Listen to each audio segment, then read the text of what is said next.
Inage Natsu.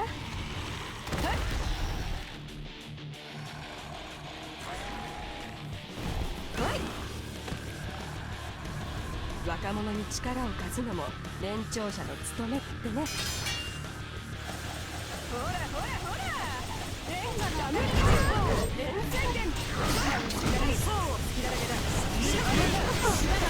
人気の違いを見せてやる。あっ。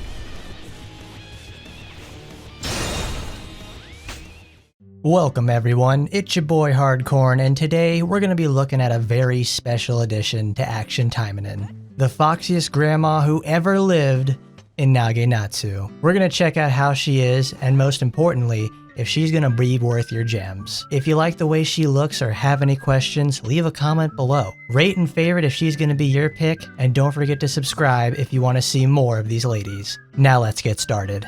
To start us off, Inage herself is a protect human that gives her a very wide breadth of protect supporters and also human racial benefits.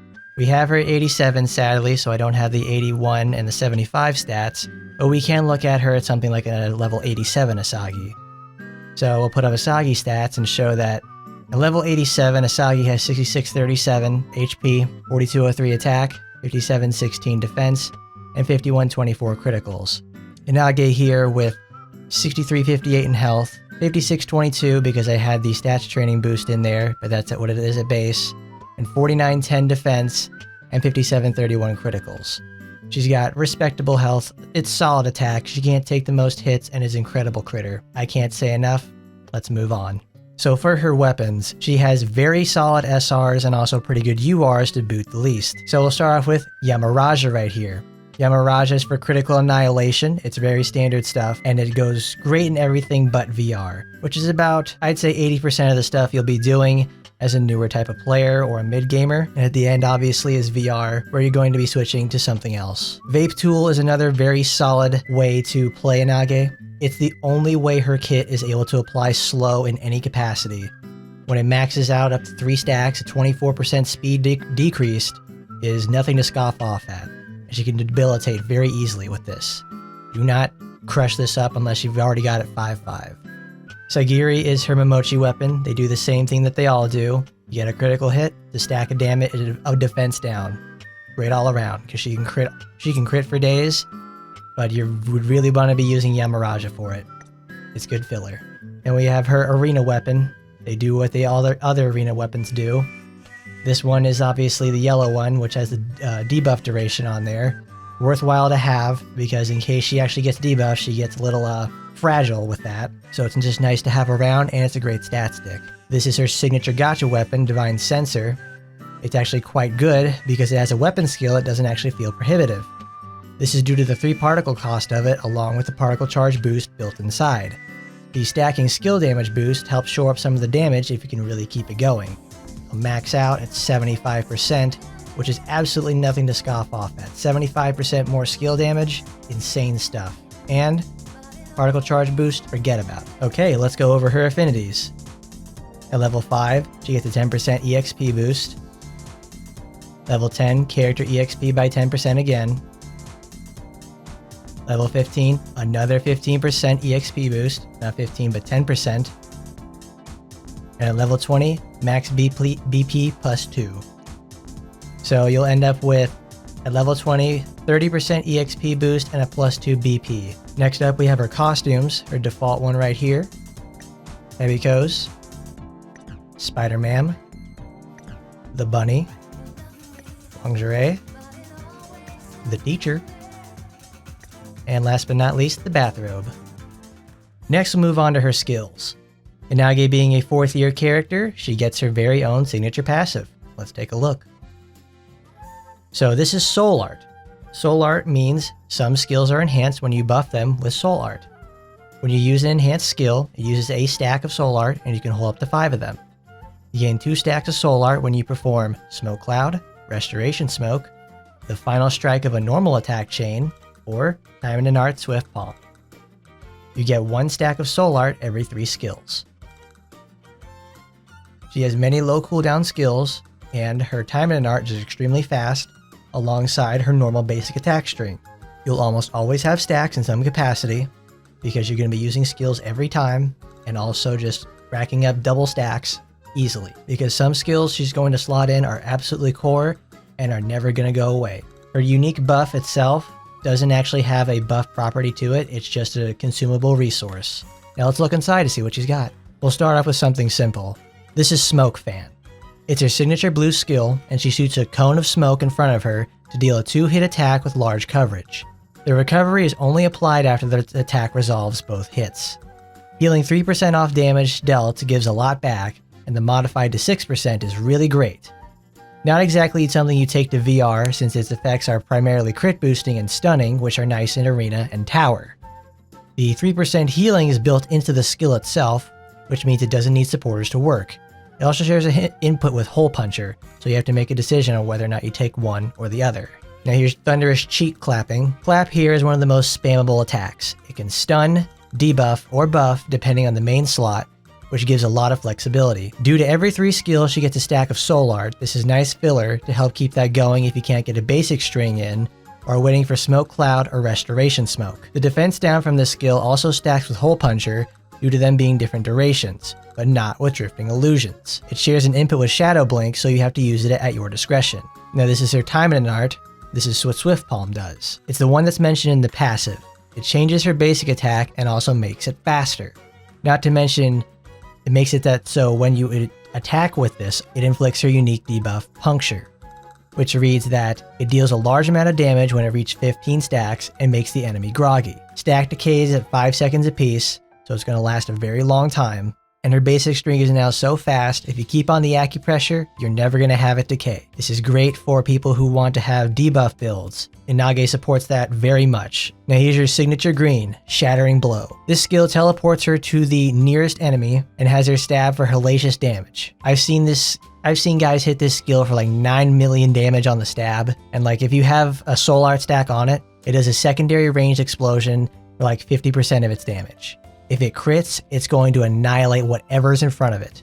If it doesn't, you can play it off like nothing because you can just try it again. You can do that because of his extremely quick recovery and the fact that she can get on-demand super armor, but that's for later. It shares an input with Drifting Illusions, and you're probably going to take this over that one. Now this is Shadow Blink. It's a teleport skill that isn't tied to multiple dodges. It deals solid damage on a low CD, which is great for gathering Soul Art stacks over time, though the Soul Art boost for it isn't so impressive. It can give her damage or speed buffs, which do stack with Power Release. This can also apply 1 stack of Puncture, so if your cards are set right, you can actually apply 3 with this skill. The other colors, though, are where it's at. It shares an input with Thunderclap, so depending on the build, you can decide which one you want to take for your buffer or defensive situations. Now this here's Smoke Cloud. With a hit of her pipe, she blows clouds like it's a total vape off. It has a large AoE normally and can go even further in red. This smoke is some mad herbal and gives allies inside a 20 to 30% fortitude boost. Remember, fortitude and defense are not exactly the same. It is also one of the smoke skills that gives 2 Soul Art on usage. Inage can serve the team better though, through Restoration Smoke. Now onto Hole Puncher. This is her signature red skill and one of my favorites to use. It gives a defense down, adds lots of puncture, and has innate super armor with 3 put into it along with the damage boost. She is going to find some way to get this skill off. The Soul Art label on the skill states 6 additional stacks of puncture, which also increases the hit count of the skill from 5 to 11. The range on this skill is very tiny though, so she has to be effectively next to them to get the entire skill off. The high hit count version is important if you're trading using Restoration Smoke. It's a great all-rounder and can be taken just by itself to pack damage, healing, and puncture. Now with Restoration Smoke, on an extreme dodge she releases smoke around her person that gives various effects. The most important part is that it gives her a very strong healing. It's based off max HP, which is great for more defensive Inage and also trading. While it's active, this healing procs off of any sort of attack. Her basic string is full of hits, so the faster it goes, the more times you can recover. It's the same thing with Hole Puncher. It can heal off of every single hit during that attack, and unfortunately as of making this video, this skill does not apply the HP recovery to allies inside the smoke, nor the fortitude. If this is resolved or corrected, this skill will make a great up close and personal healer for people like Spinel, Asagi, people who want to get in really close to do tons of damage. So this way you can sustain full assault with her and other melee characters who have poor or no healing. Now with Drifting Illusions, you're going to be seeing things inside the smoke. When this cloud hits, it applies a disarm for 3 seconds. It's 4 if you use a soul art stack. This skill can go down to a 5-second cooldown, but since it lasts 3 to 4 seconds, it can't be refreshed perpetually, so you can lock down an enemy. I have tried to use the disarm extension strategy, and the characters just can't seem to keep it up for some reason.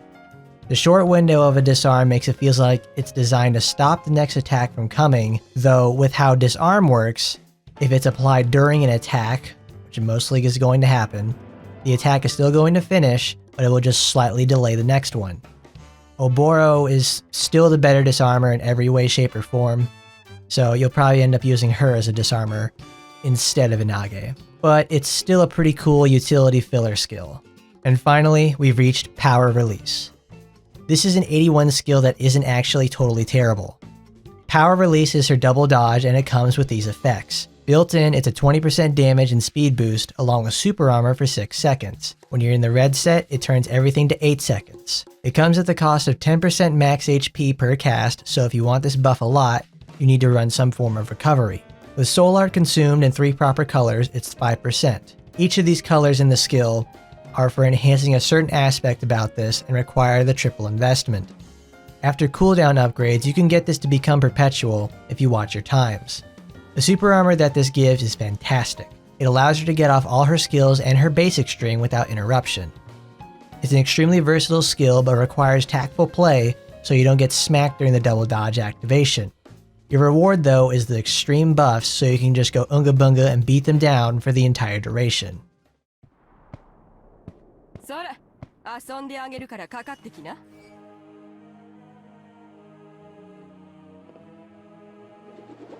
仕方ない。しっかり。終わりよ。霹靂賞。それ。はあ。ほらほらほら。全開放。覚悟なさい。終わりよ。霹靂賞。ほりゃ。はあ。ダム解放。はい。今がチャンス。ほらほらほら。全開放。ほりゃ。はあ。霹靂賞。ダム解放。それ。それ。やれ。はあ。ほらほらほら。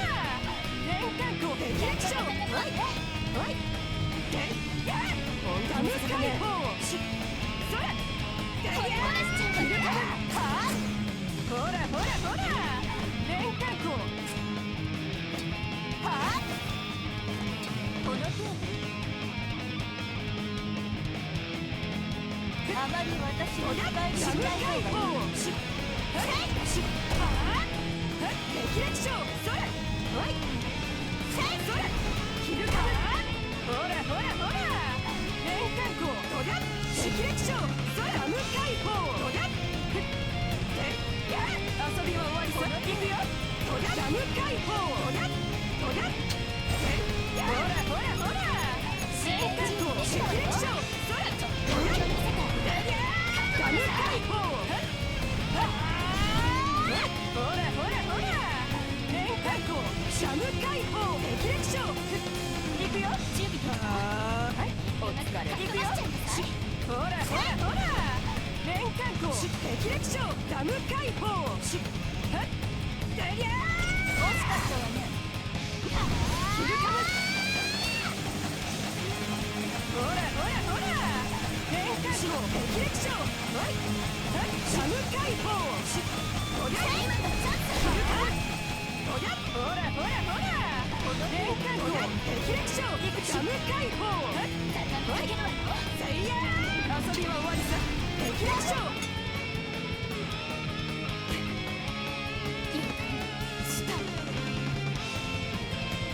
ご苦労さん。ご褒美にお菓子をおごってあげるよ。ダム解放。シンデレラだ。シンデレゴ。ダム解放。行くよ。好きだらけだ。行くよ。シンデレゴ。ダム解放。円宣言。円。行くよ。好きだらけだ。行くよ。シンデレゴ。せいやー。今のおかげでしょ。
Alrighty then, excellent. Now let's conclude on our Foxy Grandma right here. Good old Foxy Grandma is a very strong character that has answers to just about everything in store. She can assist the team with AoE effects and debuffs, but it's not exactly the same kind of strength as someone like Tokiko, Phantasma, Shizuru, or even Lapis' healing. She can give fortitude for the team, and while the ability to roll for taking 75% less damage is nice, those chances are extremely low. Defense would be preferred, and Lapis does that already and heals better too. The puncture debuff lasts an extremely long time and is great for characters who are running debuff boosted builds. When it hits 15 stacks and the burst comes out, the damage is mediocre to say the least, but thankfully it can still crit. It even applies groggy, so it can make broken armor windows last even longer. Soul Art itself is a pretty great way to modify moves at a cost, which adds that level of strategy on how you're going to acquire them and how you're going to use them. With 4 options to get 2 stacks off and also every 3rd skill, acquisition is no problem. Outside of skills, Soul Art has no usage and is just a consumable resource. It doesn't even give a passive buff to my knowledge.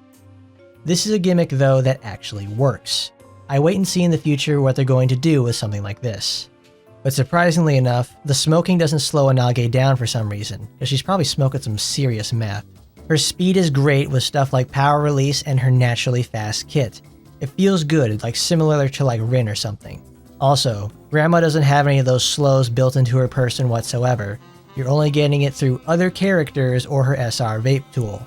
It annoys me that Smoke Cloud could have been a nice AoE slow tool instead of having to rely on a whole weapon for it, due to Smoke Cloud being somewhat underwhelming. Though the versatility of Vape Tool is really what makes me so infatuated with it. Even with that, her other weapons are just solid all the way around. Foxy Grandma is also the leading lady in the power creep department thus far. I really feel at this time like I did with Rin. Inage can do a whole lot by herself, whether that's with a useful long-lasting debuff with many ways to apply, a strong heal and fortitude boost with possible team usage, and an on-demand super armor with attack and speed boost. She's a high action per minute character though some will feel like she's not doing a lot of damage despite being so flashy with it. The epitome of death by 1,000 cuts, to say the least. She's going to need some investment for sure to shore up. However, both her SR weapons are great, and she can live with an arena weapon with those together. Her 81 skill is very much core for her, as it's her only other way to buff herself outside of Thunder Cheek Clap and Shadow Blink. Those two share the same input, but their buff can stack with Power Release for extremely devastating hits. But I've gone long enough though. The fact I can say this much about her can probably answer this question. Is she going to be worth your gems? Absolutely. Not only has she got business up front and party in the back, she's mechanically satisfying and strong. She can cover bases with her colors and has answers for players at all levels. She also looks fantastic while doing it. Thank you for coming by with a very special first look at Inage Natsu, our Foxy Grandma. Don't forget to like, comment, rate, favorite, and subscribe. Leave a comment about what you thought about her. And as always, I'll see you next time. Bye-bye, everybody.